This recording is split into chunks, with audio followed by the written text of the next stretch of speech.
एक कोने से आवाज आती है, ए हकले, हे हकले। दूसरी क्लास से आवाज, दूसरे कोने से आवाज आती है, रुक रुक के चलने वाली रेलगाड़ी, हे रुक रुक के चलने वाली रेलगाड़ी। मैं नीचे देखता हूँ और वापस चला जाता हूँ। मैं घर पहुंचता हूँ और मेरे मम्मी और पापा को जाते से इतना बोलता हूँ कि मम्मी, क्या ये रुक रुक के चलने वाली रेलगाड़ी कभी एक्सप्रेस ट्रेन बन पाएगी? जिंदगी में ना यार, कभी कभी ना ऐसा लगता है कि सही मायने में खुशी मिलना बहुत कम लोगों को नसीब होती है।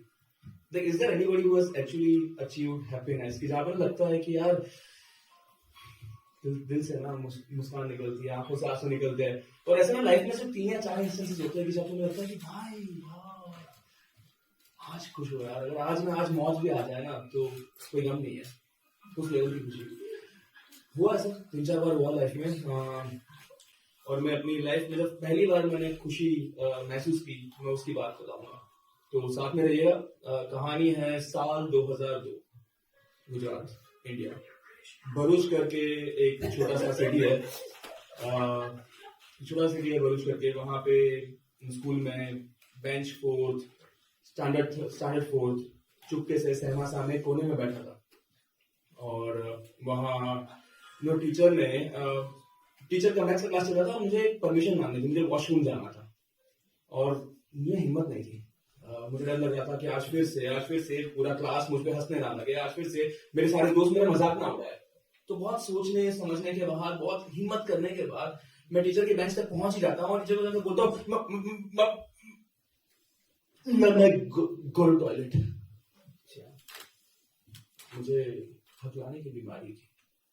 सो बीमारी तो नहीं बोलेंगे, हकलाना मींस टेम्परिंग, तो बीमारी तो नहीं बोलेंगे, लेकिन वो 9 या 10 साल की उम्र में मुझे वो बीमारी ही लग रही थी। अब क्या है ना, मैं टीचर से परमिशन मांगता हूँ और पूरा क्लास साथ में हंसने लगता है। एक कोने से आवाज आती है, ए हकले, हे हकले। दूसरी क्लास से आवाज, दूसरे कोने से आवाज आती है, रुक रुक के चलने वाली रेलगाड़ी, हे रुक रुक के चलने वाली रेलगाड़ी। मैं नीचे देखता हूँ और वापस चला जाता हूँ। मैं घर पहुंचता हूँ और मेरे मम्मी और पापा को जाते से इतना बोलता हूँ कि मम्मी, क्या ये रुक रुक के चलने वाली रेलगाड़ी कभी एक्सप्रेस ट्रेन बन पाएगी? मेरे पापा के चेहरे पे शिकन थी और उनके पास उसका जवाब नहीं था। और माँ तो माँ होती है, आंखों में आंसू लेकर वापस अपने काम पे लगती। खैर, वक्त की गाड़ी यूं ही चलती रही और पापा को पता चला कहीं से कि एक स्पीच थेरापिस्ट है। सो जहाँ पे मैं रहता हूँ गुजरात में, भरूच में, वहां से अहमदाबाद में 200 किलोमीटर्स स्पीच थेरापिस्ट है। तो कुछ 6 महीने में 12 सीटिंग करने के बावजूद मेरा हकलाना ठीक नहीं हुआ। तो जो रेलगाड़ी थी ना, जो चल रही थी रुक रुक के, वो दवा के स्टेशन में पहुंची, लेकिन वहां से आगे बढ़ नहीं पा रही थी। तो किसी ने अचानक कहा मम्मी को कि जहां मैं रहता हूँ वहां पे गायत्री मंदिर है, और गायत्री मंदिर में पीपल के पेड़ की अगर आप 3 मंगलवार 24 प्रदक्षिणा करोगे तो शायद हकलाना ठीक हो जाएगा। और तो मेरे जो बस के ड्राइवर थे, स्कूल के बस ड्राइवर थे, उन्होंने कहा कि यार घर से नजदीक एक दरगाह है, और वो दरगाह में अगर आप 7 गुरुवार माथा टेकते हो तो शायद हकलाना क्या, बोलने की कोई भी बीमारी ठीक हो जाएगी। और दोस्तों, ये जो कहानी मैं सुना रहा हूँ ना, ये साल 2002 की है और गुजरात की है। तो साल 2002 गुजरात में काफी लोगों को पता होगा कि दंगे हुए थे, और वो 9 या 10 साल की उम्र में मुझ में हिम्मत नहीं थी दरगाह में कदम रखने की। तो मैं बहुत असमंजस में था, और तब मैंने अपने पापा को जाके पूछा कि पापा, मुझे जाना चाहिए क्या?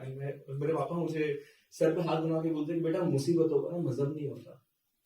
तुम चाहे हिंदू हो या मुसलमान हो, सिख हो या ईसाई हो, हम सबकी उलझने एक है, हम सबके सपने एक है। और शायद दरगाह में माथा टेकने से अगर तुम्हारा हकलाना ठीक हो जाए तो शायद वो ऊपर वाला खुदा भी तो एक ही होगा। तो जब पहली बार मैं दरगाह में कदम रखा तो जहन में बहुत बड़े सवाल थे।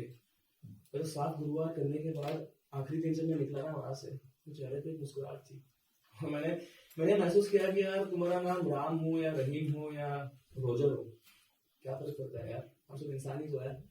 पर खैर, ना दवा से ना दुआ से मेरा हकलाना ठीक नहीं हुआ। तो वक्त की गाड़ी यूं ही चलती रही। मैं स्टैंडर्ड 5th में पहुंचा, और 5th स्टैंडर्ड में जब पहुंचा तो साइंस की क्लास चल रही थी और पढ़ने में थोड़ा बहुत होशियार था। तो मैं सोचा कि यार जवाब देने का शुरुआत कर देता हूँ। तो टीचर ने एक सवाल पूछा और मैं सोचा कि यार आज तो जवाब देना है। पूरी क्लास में किसी को आंसर नहीं आ रहा था और मैं हाथ ऊपर कर रहा था, नहीं हाँ नहीं। फिर सोचा नहीं यार आज आंसर दे देता हूँ। मैं कहीं अटक गया, मैं मैडम पे रुक गया और मेरे मैडम पे रुकते ही आखिरी बेंच पर बैठी एक लड़की धीरे से हंसने लगी और उसके हंसते हंसते ही पूरा क्लास संगठन में मेरे सामने हंसने लगा और ये हंसना कुछ ऐसा लग रहा था कि मानो आप इस समुद्र किनारे खड़े हो और समुद्र के मोजे आपकी तरफ संगठन में बढ़ रहे हो और आप बस रुक रहे हो कि आप कहीं डूब ना जाओ। बस मेरी गर्दन झुकने वाली थी, आंखों में से आंसू निकलने वाले थे कि फट से आवाज आती है। मैं पीछे मुड़ के देखता हूँ तो मेरी जो क्लास टीचर थी उसने वो लड़की को एक थप्पड़ मारा और पूरे क्लास में सन्नाटा हो जाता है। ये सन्नाटा मानो कुछ ऐसा सन्नाटा है कि आप वर्ल्ड कप का फाइनल देख रहे हो, वानखेड़े में मैच है, MS धोनी फाइनल बॉल में 1 रन जीतने के लिए और धोनी बोल्ड हो जाए, ठीक ऐसा ही सन्नाटा उस क्लास के अंदर।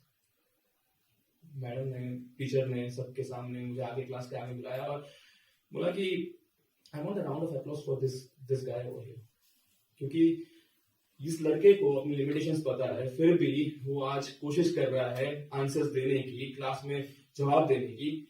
और अगर आज से 15-20 साल के बाद कोई एक लड़का लाइफ में बहुत अच्छा करेगा तो वो पार्थ संघानी होगा, क्योंकि he knows how to face his fears, he knows how to face his problems. यार उस दिन जिंदगी में पहली बार पूरे क्लास ने मेरे लिए तालियां बजाई। मैं घर गया, खुद को आईने में देखा और बोला कि भाई सुन यार, तुझे अपने मुसीबतों का सामना खुद करना है और तुझे अपने दलदल से तू खुद निकाल सकता है। बस उस दिन की बात है और आज की बात है। पिछले 15-16 सालों में मैं प्राइमरी स्कूल से हाई स्कूल में गया, मैं क्वेश्चंस के आंसर्स देने लगा, डिबेट, इलोक्यूशन, ड्रामेटिक्स में पार्टिसिपेट करने लगा, इंजीनियरिंग और MBA में जाके वो कॉम्पिटिशन जीतने लगा और इंजीनियरिंग MBA करने के बाद IT सेल्स में गया और आज पिछले साल मेरी कंपनी ने मुझे यहाँ पे UK में बिजनेस एक्सपांड करने के लिए भेजा। I was the first guy who came from India to UK from my company to expand the business और गोरो को जाके सेल्स कर रहा हूँ अपने कम्युनिकेशन के थ्रू। तो यार आज ना ये एहसास हो रहा है कि मुझे रुक रुक पे चलने वाली रेलगाड़ी थी ना, वो एक्सप्रेस ट्रेन बन चुकी है। Thank you.